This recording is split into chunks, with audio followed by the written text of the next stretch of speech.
Good afternoon. Here we have a quiet little motel, tucked away off the main highway, and as you see, perfectly harmless looking, when in fact, it has now become known as the scene of the crime. It is October 11th. That means it's time to release an 11 out of 10 movie review.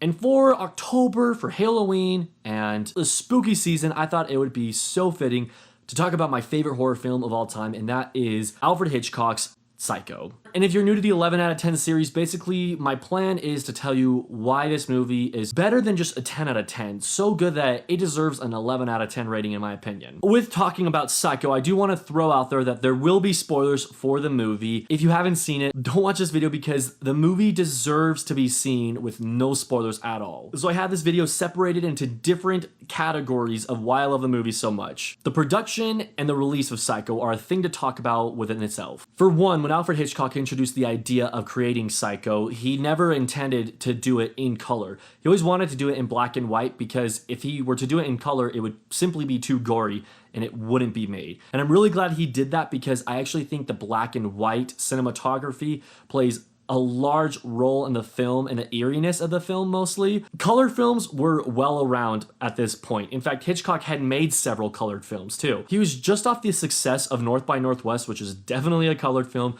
He could have easily made another colored film, but he purposely decided to make this one black and white because it simply would have been too graphic if it was in color. Something that I think is really cool about the whole production of Psycho is just how strict they were with the spoilers to the movie. In fact, there are stories of Alfred Hitchcock buying every copy of Psycho he could so that other people couldn't read the book before watching the movie. He was also very strict on audience members getting to the movie on time. If they weren't seated on time, they wouldn't be able to watch the movie at all. A lot of people kind of talk about Star Wars Empire Strikes Back as their go-to biggest twist ending of all time in a movie. I gotta show some praise to Psycho because Psycho tried its hardest as well to not reveal a spoiler to anyone who was going to watch it. Alfred Hitchcock went the extra mile of actually sending out a casting call for Norman Bates' mother. The casting agents actually considered a few actresses to play his mother. And that's how far he went. He knew all along that Norman Bates was his mother, yet he went the extra mile of releasing a casting call to find Norman Bates' mother just to make audience members think, and even the casting agents think, that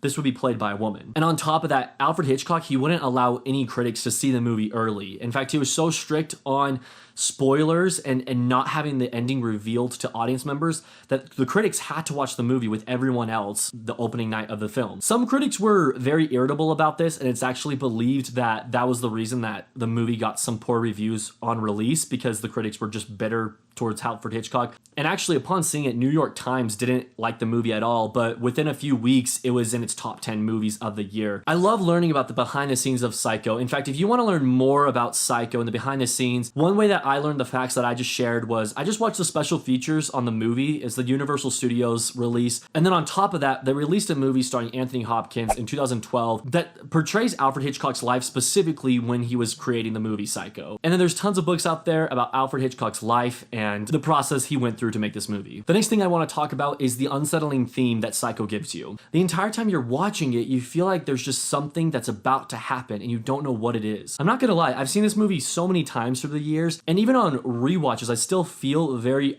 uncomfortable in particular scenes because I know that like certain events are coming up and it gets me really nervous. I really just want to acknowledge how unsettling the car drive is with Marion. I mean, just watching her drive in the car and you see her face as she's driving, she's almost like hypnotized on the road and you're just lost in her thoughts and different scenarios that she's imagining will take place in the future. It's really haunting, honestly. Like there's one scene specifically that she's driving on the road and you're lost in her thoughts, but she almost has like a faint smile on her face.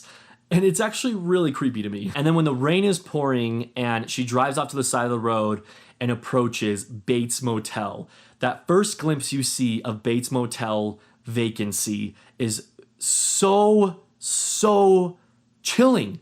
Every time I see it, I'm like, oh my gosh, This movie is about to get crazy. Even the first time I saw this movie, I knew that crazy stuff was about to happen because everyone knows about the iconic shower scene and the iconic music from Psycho. You know that it takes place at Bates Motel, so you're just wondering, okay, what's about to happen? The Unsettling Theme does wonders for this movie. I absolutely love the suspense that this movie packs and the uncertainty that you have throughout basically the entire runtime. Next up, I want to talk about the score for Psycho, done by Bernard Herrmann. The score to Psycho is absolutely amazing. I don't have to be the one to tell you this because I'm sure you already know. It is an amazing, iconic score.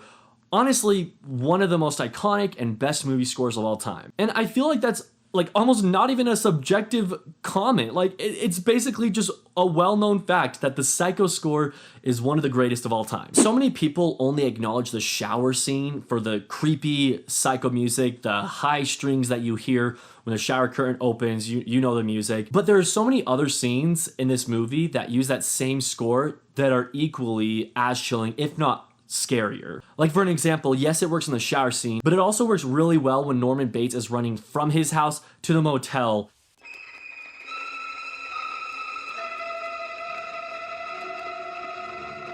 It's just a very eerie sound. It's not as up close and in your ears. It's more like an echo. And then it also plays that same score when Arbogast is murdered, as well as when Vera Miles' character discovers Mother. Now, speaking of discovering Mother and Mother in general, I want to talk about Norman Bates now and Anthony Perkins' performance of Norman Bates. I think it goes without saying that Anthony Perkins is the best performance of this movie.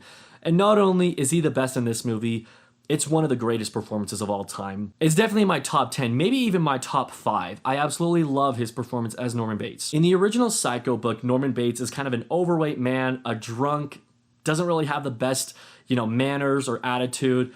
But they wanted to paint Norman as a likable guy, a good-looking guy, someone that you'd want to be friends with on first glance, just to build up that eerie tone of having someone who's completely psycho. And it's funny because he plays such a psychotic character, but Janet Leigh in interviews, she actually said that it was so fun to work with him, and she said that he performed so well on set that it made her want to perform better too. She fed off of him, and so he was very contagious with his acting skills, just a very talented person. And speaking of his amazing performance, if you want to talk about an Oscar snub, there could be an entire video, an entire essay, an entire book about why Anthony Perkins is one of the biggest Oscar snubs of all time. Not only did he not win the Oscar for Best Supporting Actor, he wasn't even nominated. Yes, this movie came out forever ago, but I'm bitter towards the Academy for not nominating him. He has so many lines that are just iconic and so unsettling. He really builds off of the unsettling tone that the movie is already offering you. There's the iconic line of, well, a man's best friend is his mother. And then in the scenes where Arbogast comes to interrogate him, or when Sam comes to interrogate him, he is so good at acting like he's nervous and trying to lie on the spot. He stutters over his lines, he hesitates, he repeats himself, he visibly shakes, he chews faster on whatever it is he's chewing, whether it's gum or a mint. There are so many little details in his performance that absolutely elevate him amongst the greatest performances of all time. I absolutely love his performance, and his performance alone is a reason to watch Psycho. I do want to give some props to Janet Leigh, of course. She was really good as Marion. In fact, she actually did get an Oscar nomination for Best Actress in a Supporting Role. That's great, that's fine. She did a really good job. I just wish that Anthony Perkins could have been nominated as well. When Hitchcock was considering her for the role, he sent the book to her. She read the entire book and was instantly intrigued. Working with Alfred Hitchcock was cool, but also at the time, Anthony Perkins was already set to play Norman Bates. So that's just kind of a fun fact there. We've talked about so many reasons why I love this movie, but the final things I want to talk about are the twists. There are so many twists and turns in Psycho. As I mentioned earlier, it is a movie that is very well known for its spoilers. I was on a live stream the other day with some friends, and the question was posed to us, if you could go back and see any movie during its initial release, which movie would you choose? Honestly, the first thing that came to my mind was Psycho, because I would have loved to be part of that initial crowd that saw it in the theaters, that screamed when the shower scene happened, that walked out laughing because they couldn't believe how scared they were of the movie. I would have loved to seen the initial twist. Unfortunately, the first time I ever saw Psycho, I already knew about the twist. It was already common knowledge that Norman Bates is actually Norma Bates, that he plays his mother, and I was disappointed because there was no big reveal to me. Yes, the movie was still equally as satisfying,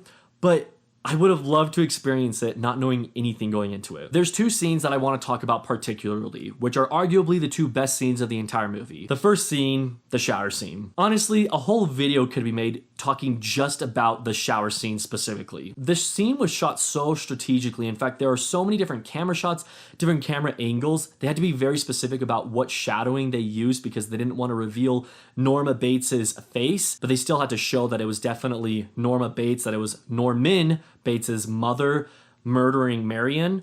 And so there's just so much thought that went into this scene. This is probably common knowledge to all of you, but the sound of stabbing Marion is actually the sound of stabbing a watermelon. The blood that was used for this movie is actually chocolate syrup. But this is a scene in particular that if you want to kind of like see it in action being portrayed, again, I definitely recommend watching the movie Hitchcock from 2012. But the best thing about it is this character that you think you're going to be so attached to, Marion, she's killed off in the first few minutes of the movie. It's absolutely crazy. And that's another thing that I would have loved to experience in the theater in 1960 when the movie was released. But the other scene I want to talk about, which to me is arguably better than the shower scene, is the mother reveal scene. This is the scene where Vera Miles' character goes down to the basement and she finds Mrs. Bates. She's approaching Mrs. Bates, and while all this is happening, we know that Norman Bates is in the house, that he's searching for her, which already is very unsettling and very scary. When she approaches Mrs. Bates, you guys all know the scene, she touches her, the chair turns around very slowly, and as it's turning around, the camera zooms in, and it's a dead woman. It's a skeleton with a wig on, which that within itself is a horrifying sight. But then you catch Vera Miles' reaction. She screams, swings her arm, hits the light, which was also filmed very strategically. But she hits the light, is horrified, and she turns around because she hears some footsteps running down the stairs. And that's when you see Norman Bates run in the room as Norma Bates, dressed up as his mother, and he has the scariest grin on his face. Like, finding out that mother is dead, that's scary. But seeing Norman Bates dressed up as his mother with that smile, that's horrifying. And something that I noticed in this last viewing that I've never noticed before for some reason is that when he reveals that he's mother and he starts to attack Vera Miles' character, he actually screams, "I am Norma Bates." And I've never noticed that because the iconic Psycho theme is blaring so loud. I've heard that like something is being said, but I've never really pieced together what it actually is that's being said. The only way that I actually found out what was being said was there's a special feature on the disc that shows you what that scene would look like if there's no sound. I'm gonna play it real quick.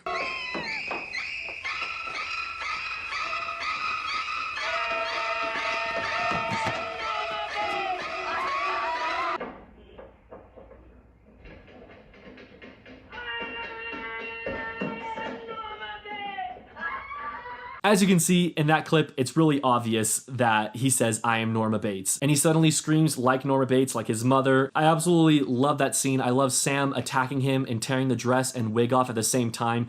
And it's almost as if Norma just kind of like is stunned. She's just kind of like frozen in place. Everything about that scene, absolutely iconic. Might be my favorite scene of the movie. And now it's time for the speed round where I talk about random things that I liked about Psycho. You get an Alfred Hitchcock cameo, which is always fun. You also get to see Alfred Hitchcock's daughter in one of his movies once again. It's kind of rare that you see her in his movies.